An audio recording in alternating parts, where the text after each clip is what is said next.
मधु कुलकर्णी जी, उनकी बातचीत जो आज हमारे डॉक्टर साहब बैठे हैं बीच में, उनके साथ बातचीत। फिर ऊपर हमारे सेसर कारवा भी रहे माननीय सुरेश राव केतकर जी, उनसे बातचीत हुई। वो भी इसमें रुचि रखते थे वेद आदि में।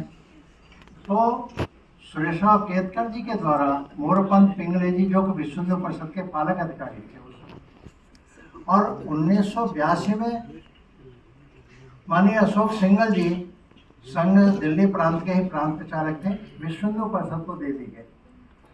तो वो विश्व हिंदू परिषद में दायित्व संभाले हुए थे।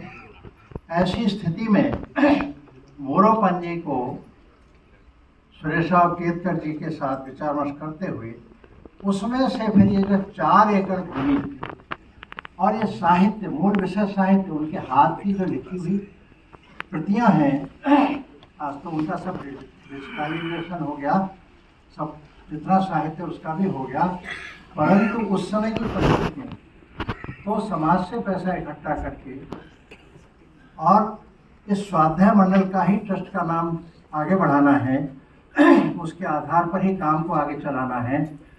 उसमें से फिर ये विश्व हिंदू परिषद ट्रस्ट वही है, पर देखभाल विश्व हिंदू परिषद की चलाने का काम विश्व हिंदू के नाम आया। मोरपंथ पिंगले जी ने, अशोक सिंघल जी की भी वेद में रुचि थी, उसके कारण से कि भाई अब इसको संभालो, अशोक सिंघल जी को ये बात कही और उसमें से फिर ये विषय आगे चलता रहा। मैं जब 2009 में विश्व हिंदू परिषद का संगठन महामंत्री के नाते से दायित्व आया तो माननीय सुरेश राव केतकर जी यहाँ बैठे हैं। उन्होंने मुझे कहा कि भाई आप किला पार्टी जाओ, 2-4 दिन वहाँ रुको, समझो, और उसमें जो कुछ भी शिथिलता आई होगी उसको दूर करते हुए उस उद्देश्य की कार्य की पूर्ति के लिए उसमें लगो। तो मैं भी फिर उस कार्य में लगा, देखा, बैठा, बहुत कुछ समझा, और उसमें से तमाम जो बातें हो सकती थीं उस सबको माननीय सुरेश राव जी के मार्गदर्शन में, सोनी जी के मार्गदर्शन में, तथा अनेक प्रकार की आर्थिक सहयोग से लेकर के और भी सब व्यवस्थाओं में विश्व हिंदू परिषद के कार्यकर्ता के नाते से लगाना हुआ। तमाम साहित्य आज सुरक्षित है, पांडुलिपि सुरक्षित है, अनेक और कुछ साहित्य भी छप रहे हैं जो 5 भाषाओं में जैसे बताया, उन सब भाषाओं में छपने के साथ साथ अब विषय ये आ गया है कि जो हिंदी भाष्य वेद का है उसमें से आम समाज से लेके सामान्य मनुष्य, इस संसार में कोई भी व्यक्ति है, उसको जीवन में उतारे और अपने जीवन को सार्थक बनाए। इस प्रकार के छोटे छोटे विषय वो किस तरह से 20, 25, 30 पेज में अलग अलग विषयों को निकाल करके समाज तक पहुंचाया जाए, इस दिशा में कदम आगे बढ़ रहा है। कई विषय इस प्रकार के धीरे धीरे अलग अलग विषयों में तैयार होने की प्रक्रिया। इसके साथ हमारी जो श्री गुड़गांव में सेक्टर 56 में वैदिक शोध केंद्र जो झंडेवाला देवी मंदिर की ओर से आर्थिक सहयोग के आधार पर उनको चलाया जा रहा है, उसमें भी अनेक इस प्रकार के शोध, जिसमें वर्तमान में हमारे डायरेक्टर के रूप में श्रीमान सुदर्शन शर्मा जी बैठे हैं, जो तिरुपति के वेद विश्वविद्यालय के 3 बार के कुलपति बने रहे। आजकल वो उनके मार्गदर्शन में कार्य चल रहा है। तो इस प्रकार यह जो कार्य है शोध के दृष्टि से अनेक प्रकार के, वहाँ किला पहाड़ी में कई प्रकार के काम, वेद मंदिर है जो उन्होंने स्वयं अपने हाथ से खड़ा किया था, और भी जो मंदिर हैं वहाँ यज्ञशाला है, हवन आदि बहुत सारे कुछ आयोजन होते हैं। संस्कृत विश्वविद्यालय माने शास्त्री तक वहाँ पर प्रारंभ हो गया है, गौशाला है, पंचगव्य औषधालय की दृष्टि से व्यवस्था है। ऐसे अनेक प्रकार के काम हैं जो वहाँ प्रारंभ अच्छे ढंग से हो गए हैं थे, पर अब अच्छे ढंग से व्यवस्थित रूप से चलना प्रारंभ हो गया है। और क्या क्या होगा, कैसा होगा, काशी के भी हमारे डॉक्टर हृदय रंजन शर्मा और भी कुछ लोगों को वहाँ कई बार ले जाना, बैठाना, सब कुछ अध्ययन कराना, इसमें से क्या हो सकता है वेद की दृष्टि से, तो ये सब प्रक्रियाएं प्रारंभ की गई। अब बम्बई के, सूरत के और सहयोग से कुछ विषय तेजी से आगे बढ़ने की स्थिति है। हमारे इस स्वाध्याय मंडल वैदिक अनुसंधान केंद्र के जो मंत्री हैं श्रीमान राजेश राणा जी, जो विभाग संचालक भी रहे, आजकल विश्व हिंदू परिषद प्रांत के गुजरात में वो कार्याध्यक्ष हैं, पूरा समय लगा करके इस काम में लगे हुए हैं। ऐसी स्थिति में वहाँ से 6 ट्रस्टी भी आए हैं, रमेश पांडे जी उनका परिचय कराएंगे। तो मैं और ज़्यादा कुछ न कहते हुए, यह तीसरा जो संस्करण छपा है, इसमें कुल मिलाकर के 10 साल लगे हैं और इसमें जो भूमिका जिन जिनकी भी रही है बहुत प्रशंसनीय है। हम सब उनके आभारी भी हैं। हमारा सौभाग्य है कि तृतीय संस्करण श्रीपाद दामोदर सातवलेकर जी का वेद के चारों वेदों के 10 खंड हैं। उन 10 खंडों के जो मूल्य है वो मूल्य 25,000 रुपये है। उसके प्रहलाद जी से और स्वाध्याय मंडल के पदाधिकारियों से बातचीत करने के बाद विषय निकला कि भाई आज जिनको देना है या जो बुक कराएंगे उनको 40% की छूट दे करके 25 की जगह 15,000 रुपये मूल्य में हम दे सकते हैं।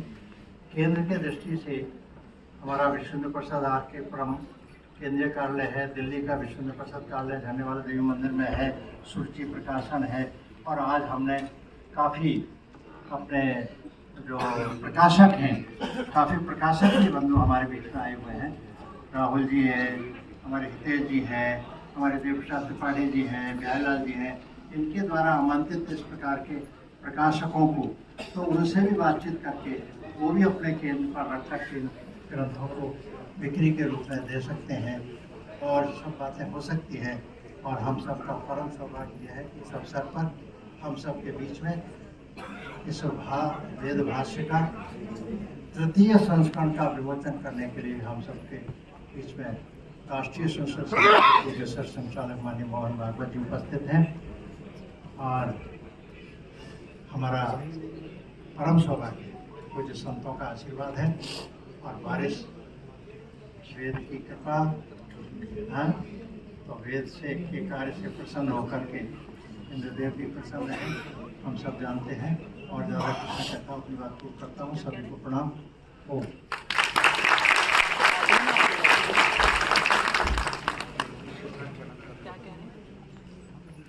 अच्छा चलो। मनु भगवान ने लिखा है, केनास्य पितरो जाता जेन जाता पितामहा तेन या सताम वर्तम तेन गच्छन् ऋंशते। ये भारतीय परंपरा सनातन इसलिए है कि इसकी परंपरा है। परंपरा का अर्थ ही होता है परात परम, परात परम। ये अनादि है, अनिधन है। यह कोई कभी सोचे कि ये सनातन कभी खत्म होने वाला है तो वह उसकी बहुत सीमित सोच होगी। इसकी परंपरा इसी तरह से चलती रहती है और यह निरंतर प्रवहमान है। और आपने सुना, प्रस्तावना में बताया कि जो पद्म विभूषित है, वस्तुतः पद्म विभूषित टाइटल श्रीपाद दामोदर शास्त्री के लिए विद्वानों ने जानबूझ के लिखा है कि पद्म के जितने भी अवार्ड हैं, पद्मश्री है, पद्म विभूषण है, पद्म भूषण है, सारे उन्हें प्राप्त थे। इसलिए एक शब्द से, पद्म विभूषित शब्द से उनको यहाँ पर उल्लिखित किया गया है। उनके बारे में बताया कि उनके पिताजी किस तरह के पारंपरिक विद्वान थे, वेद में निष्णात थे। उनसे यह विद्या इन्हें गुरुमुख से प्राप्त हुई, पिता के कृपा से, आशीर्वाद से। पिता के लिए भी कहा गया है कि पिता धर्मः पिता स्वर्गः पिता ही परमं तपः पितरि प्रीतिमापन्ने प्रियन्ते सर्वदेवताः। पिता अगर प्रसन्न हो जाए तो सारे देवता प्रसन्न होते हैं। इसलिए पिता को प्रसन्न करके उन्होंने उनसे इस वेद को प्राप्त किया, जिसको लिपिबद्ध करके हम सब लोगों के लिए दिया। आज उसके लोकार्पण के इस अवसर पर इस सभागार में बड़े महनीय लोग उपस्थित हैं। माननीय श्री सुरेश सोनी साहब हैं, जिनके बारे में आप जानते हैं उनके वक्तव्य सुनिए तो पता लगता है कि कितनी भारतीय संस्कृति को किस तह तक उन्होंने समझा है।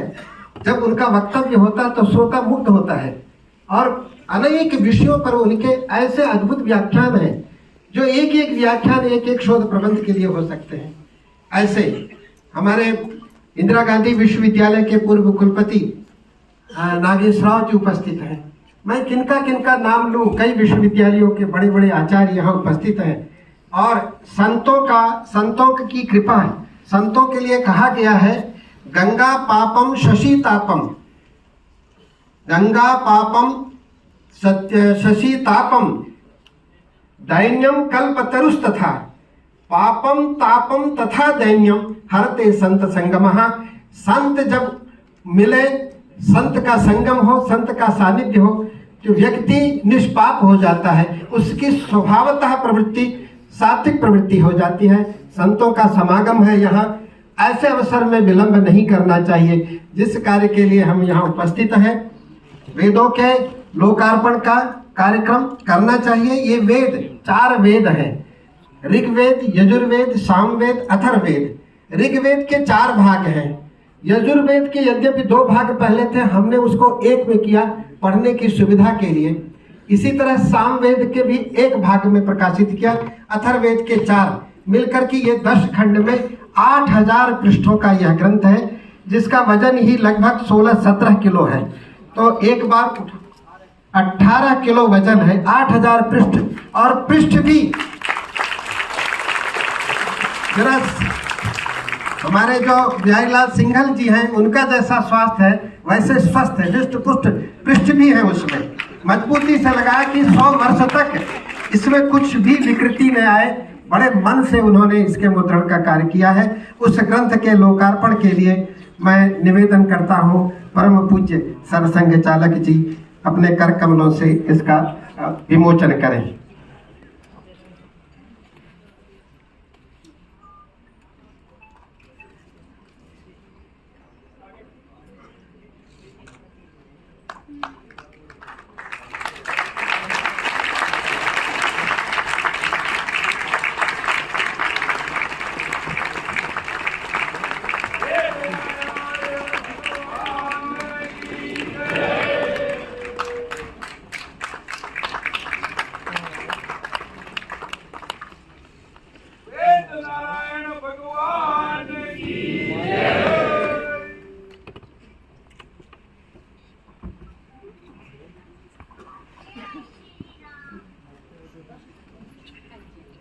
मित्रों, बड़ा ही प्रबुद्ध वर्ग यहाँ आज उपस्थित है, इसलिए मैं एक बात कहते हुए अपने को रोक नहीं पा रहा हूँ। बहुत बड़े आचार्य हुए अभिनव गुप्त जी। अभिनव गुप्त ने लिखा है कि हमारी जो बुद्धि है ये ऊपर उठ करके, ऊपर चढ़ करके एक नए नए अर्थ तत्व को प्रकाशित करती है और थकती नहीं है। इसके पीछे का कारण क्या है? तो उन्होंने लिखा इसके पीछे का कारण हमारे गुरुओं की परंपरा है। गुरुओं ने जो परिश्रम किया अपने शिष्यों को दिया, शिष्यों ने उसे आगे बढ़ाया। तो हमारे यहाँ 2 तरह के वंश की प्रथा है। एक को कहते हैं कि जन्मना, जन्म का वंश, और दूसरा है गुरु का वंश। तो ये भी कहते हैं कि जो जन्म का वंश है उससे श्रेष्ठ गुरु का वंश माना जाता है। वंशो द्विधा विद्या जन्मना चाहिए। ये विद्या इसी तरह से गुरुमुख से आती है। गुरु के सानिध्य में बैठ करके, भगवत गीता में भगवान कहते हैं नहीं ज्ञानेन सदृशम पवित्र में विद्यते तत्स्वयं योग संसिद्ध कालेन आत्मनि विन्दति। फिर वो पहले बताते हैं कि कैसा गुरु होना चाहिए, कैसा शिष्य होना चाहिए। तद विधि प्रणिपातेन परिप्रश्नेन सेवया। आप उसको जानने के लिए कैसे करेंगे? शरणागत होंगे, सेवा करेंगे, जिज्ञासा भाव रखेंगे। तद विधि प्रणिपातेन परिप्रश्नेन सेवया उपदेक्षन्ति ते ज्ञानम। वो ज्ञान का उपदेश करेंगे। कौन? ज्ञानिनस् तत्वदर्शिना। ज्ञानी भी होंगे, साक्षात तत्वदर्शी भी होंगे। तत्वदर्शी नहीं है, केवल ज्ञानी है, वो पर्याप्त नहीं है। इसीलिए गुरु के लिए कहा गया, शंकराचार्य भगवत पाद ने लिखा, पहले प्रश्न किया को गुरु, फिर कहा अधिगत तत्व। फिर आगे जोड़ा, शिष्य हिताय उद्यतः सततम, शिष्य के प्रति समर्पित रहता है क्योंकि वो चाहता है कि हमारी ये विद्या शिष्य के द्वारा और आगे बढ़े। सर्वत्र जयमिच्छेद शिष्यात् पुत्रात् पराजयम, हर जगह जीत हर व्यक्ति चाहता है, लेकिन पुत्र से पराजय मिले उस हार में भी जीत समझता है। शिष्य से भी गुरु को पराजय मिले तो गुरु अपनी पराजय नहीं, उसे अपनी विजय मानता है। यह हमारी परंपरा है। इस परंपरा में अब हमारे गुरुओं ने, वस्तुतः ये भगवान वेद भगवान की स्वयं कृपा थी कि वो इस रूप में प्रस्तुत होने का ये समय चुना हुआ था। बहुत परिश्रम किया गया, लेकिन जब तक भगवान की कृपा नहीं होती है, जब तक वेद भगवान की कृपा नहीं होती, तब तक वो अवतरित नहीं होते हैं। तो जिन विद्वानों ने इसमें अपना, जैसा भाई साहब ने बताया कि अमूल्य सहयोग दिया है, उनके सम्मान का क्रम है। मैं क्रमशः बुलाऊंगा, आप इधर से आएंगे, माननीय पूज्य सर संघ चालक जी के कर कमलों से अपना सम्मान पत्र प्राप्त करेंगे और फिर उधर से जाएंगे। प्रोफेसर देवी प्रसाद त्रिपाठी जी, जो कि श्री लाल बहादुर शास्त्री विश्वविद्यालय के वेद वेदांग अध्यक्ष हैं और वास्तुशास्त्र तथा ज्योतिष विभाग के अध्यक्ष हैं, ज्योतिष के प्रकांड पंडित हैं। Professor Gopal Prasad Sharma ji, professor Ramraj Upadhyay ji,